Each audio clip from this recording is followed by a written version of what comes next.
Alright, so we're here with a friend of mine, Raul, and this is a special I'm doing for the Brim Legacy channel, and that is to get a personal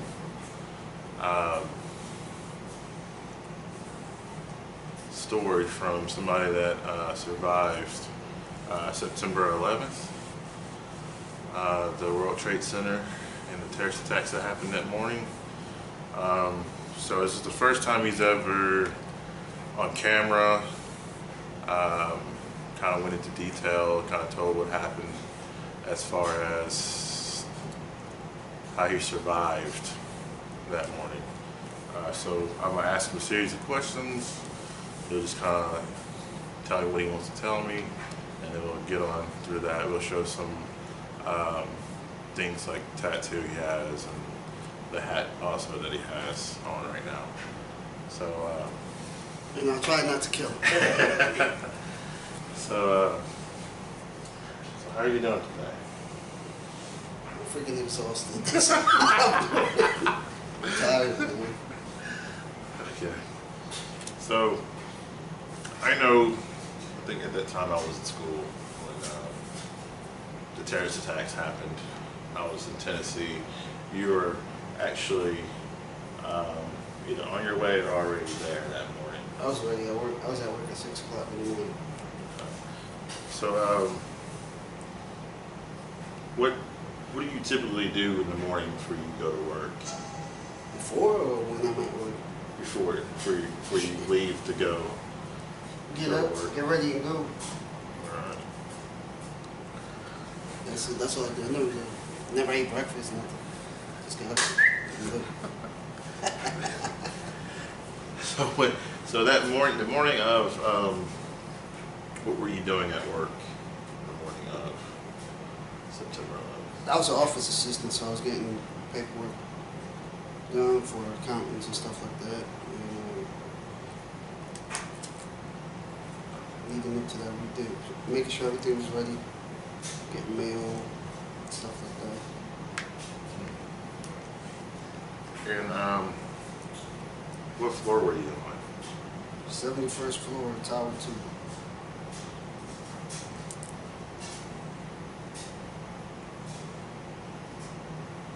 And the first tower is the tower that got hit. So did you actually see before it got hit or after? I was on the phone. You're on the when phone? it got hit. I was talking to my then girlfriend. And we're talking, the lights flickered. So we got up and went into the opening we have and looked towards the windows and we saw paper flying. So we went to one of the big boss's office because his office was facing the first tower, and we looked and we saw a big gaping hole. I looked down and they had a stage on the corner of the building. There was a hole in the corner of the stage. There was a window washer there that one. We went right through. Saw two people hugging, a man and a woman, and they jumped. So I turned away, and when I did, I looked somewhere else, and I see the body hit the floor. And it looked like when it hit the ground, it looked like a water balloon exploded. Wow.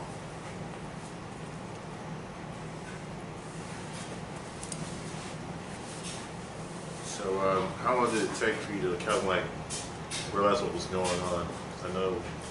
As soon as we saw that, there was a couple of the big bosses were there, and they said we were leaving. No hesitation, we were about to go.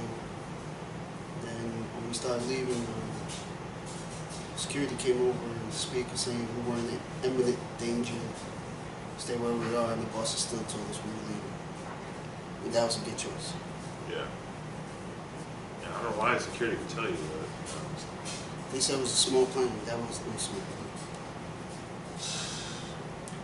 There was furniture coming out of the building. The air was so thin, they were just sucking stuff out. guy and the lady were hugging. You could tell her hair was blowing out before they jumped. Because they weren't getting out. Anyway. They didn't want to, I guess, burn to death because Yeah, all this jet fuel. too much, man.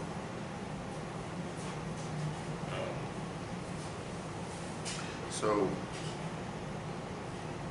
as you said, you were your boss was telling y'all to go ahead and leave. Mm-hmm. So how did y'all? You said you were on the 70th, 71st floor. Mm-hmm. So, how did y'all eventually get down to the ground to get out? Well, we went to one of the staircases and we started going down. As soon as we got between the 71st and the 70th floor, the plane hit. And what floor did that plane hit? 76th. Oh shit! Yeah, so that was right above you. Mm-hmm. And it came in on an angle, so it sliced the building. Kind of sliced it in half.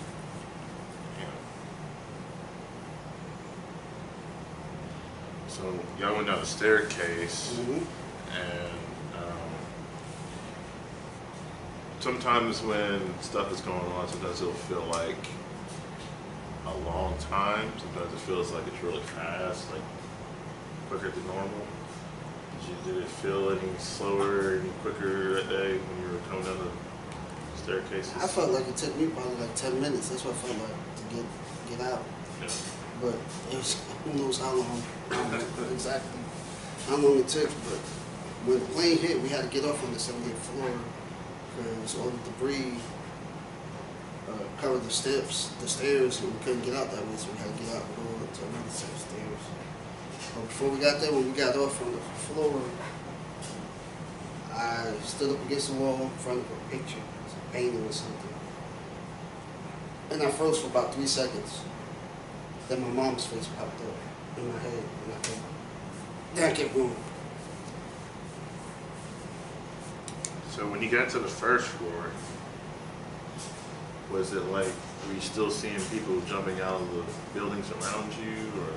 When we got down, we just walked out and walked up towards City. We stopped in front of across the street from City Hall, and actually in front of City Hall, in front of the gates, and made sure we all got out, the people that were on the floor, and then we all went our separate ways. All I saw when we left the building was a streak of blood. We went up about 2 normal city blocks, but the blocks in Manhattan were probably almost half a mile long per block. So there was a long streak of blood halfway up that block. Man.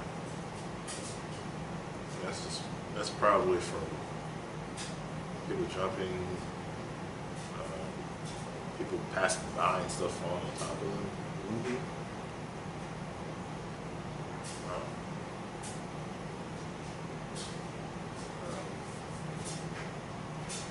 So what was the first thing you did once you got out of the building? Like, what were you thinking of once you first got out of the building? The only thing I was thinking about was my mom. She was in the hospital at the time.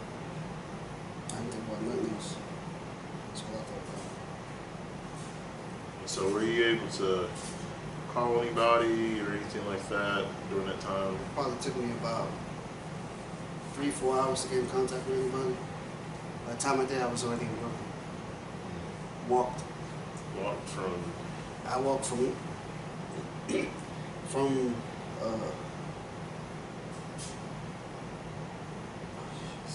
not City Hall, from the mayor's office. In front of there, all the way into Brooklyn. Went through Chinatown. wow. Walked over the Williamsburg Bridge. It was like 85 degrees. I had a blue shirt. Do you remember exactly what you had on that day? I had a blue shirt on. Took it off because it was way too hot in my backpack. I was with one of my coworkers, and we stopped in a little grocery store, Chinatown, and I bought us both a big thing. You ain't gonna find that down here. think it was Avion or Deer Park. It was a long bottle. I bought us both one each. And he lived in Manhattan, so I left him a few blocks from the Williamsburg Bridge. So I could take the bus to go home, and I just kept walking. And you also have a tattoo on your arm that you got. We'll show I got it 8 years after.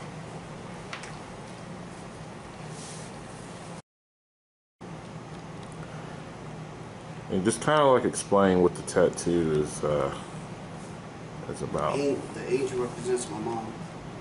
She died after Thanksgiving that year. And this is the World Trade Center. So basically, it's an angel protecting the World Trade Center. That's good. Good. And you said you were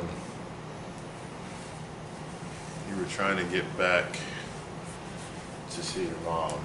So once you got to the hospital, I was just wanting to make sure she wasn't watching the news. That was my big thing.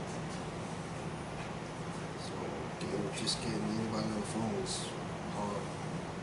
And I got deep into Brooklyn and finally got my sister on the phone. And a friend of ours was there and she came and picked me up because I was my legs hurt.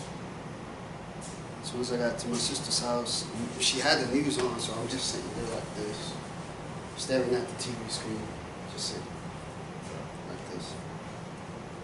And like an hour or two after that, my then girlfriend showed up because she watched everything on the news. So she showed up and we just sat there for a while.